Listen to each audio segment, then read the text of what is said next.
ప్రార్థనలు చేస్తున్నారు. ఎందుకంటే మీ వల్ల పేదవాళ్ళకి ఉపయోగం లేదు, రాష్ట్రానికి ఉపయోగం లేదు, ఏ వర్గానికి కూడా ఉపయోగం లేదు. కాబట్టి ఇప్పటికైనా మీరు మీ సీనియారిటీని ఇచ్చిన మాట నిలబెట్టుకోవడంలో పెట్టండి. ఈ రాష్ట్రంలో పుట్టినందుకు 4 సార్లు ముఖ్యమంత్రిని మిమ్మల్ని చేసినందుకు ఈ రాష్ట్ర ప్రజలకు ఇచ్చిన వాగ్దానాలు నెరవేరుస్తూ ఈ రాష్ట్ర ప్రతిష్టని పెంచే విధంగా ముందుకు వెళ్ళండి.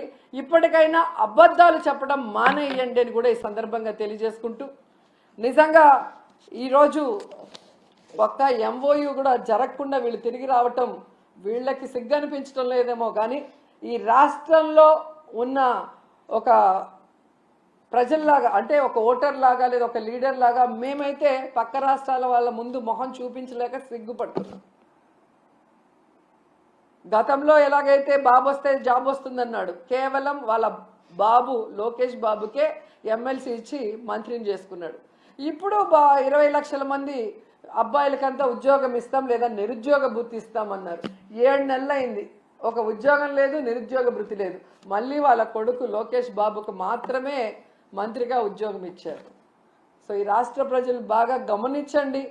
మీకు మంచి చేసిన వాళ్ళని, మీకు మంచి చేయాలని తాపత్రయపడే వాళ్ళని ఇప్పటికైనా గుర్తించి ఇలాంటి కూటమి నాయకులు చెప్పే అబద్ధాలకి, కుట్రలకి, కుతంత్రాలకి మీరు నమ్మి బలవద్దని కూడా అందరికీ కోరుకుంటున్నాను.